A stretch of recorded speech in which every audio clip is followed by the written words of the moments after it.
Hi and welcome to the Geek Legion of Doom. This is a B-movie review. Return of the Living Dead Part 3. So, the Return of the Living Dead series is a kind of unofficial offshoot of the Night of the Living Dead, in the respect that the original film actually referenced to Night of the Living Dead saying, well, that was actually a true story and we've got the zombies down here and locked up in barrels. So it's almost like an alternate timeline to the sort of Dawn of the Dead, Day of the Dead series almost.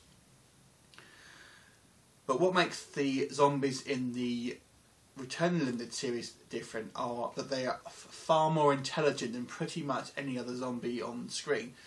So they were pretty much sentient.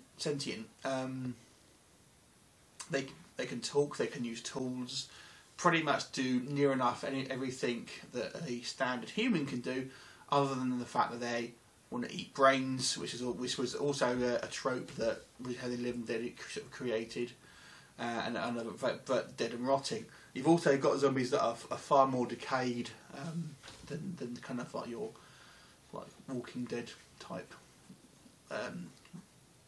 like Living Dead type films.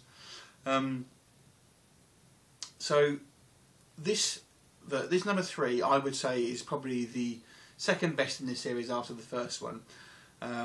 And what makes this one kind of unique in this series is that it's actually taken from a zombie's perspective, in the fact that the title character, as you can see on the front of the cover here, played by Melinda Clarke, a character called Julie, is a girl who gets bitten by a zombie, but she manages to maintain her, well, a semblance of her own self by essentially inflicting pain on herself, and that gives her, for the short term at least, the ability to sort of control the cravings to certainly kill her boyfriend at least, and just acts a little bit more rational than your standard run-of-the-mill zombies that you have in this.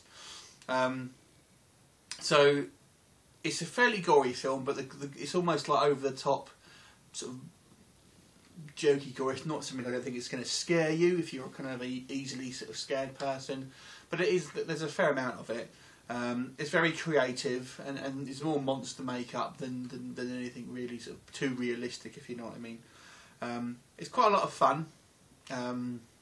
So some of the zombies on this one are fairly creative, and you've got plenty of like flesh getting ripped off. But it's, like I say, it's nothing that I don't think is going to affect all but very young people.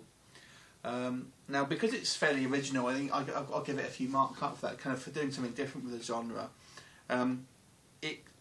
It maybe drags a little bit in the middle of I would say, but it's not really too much of an issue. It's a fairly good action film as well as a horror film. Now, I would give this film probably a good 7 out of 10. Like I say, I like it probably the second out of all the Return of the Living Dead films, of which there are 5, I want to say. So let me know what you think of it. If you've seen the Return of the Living Dead films, where do you place it in order of preference? Let me know in the comments, and I look forward to seeing you next time. See you later.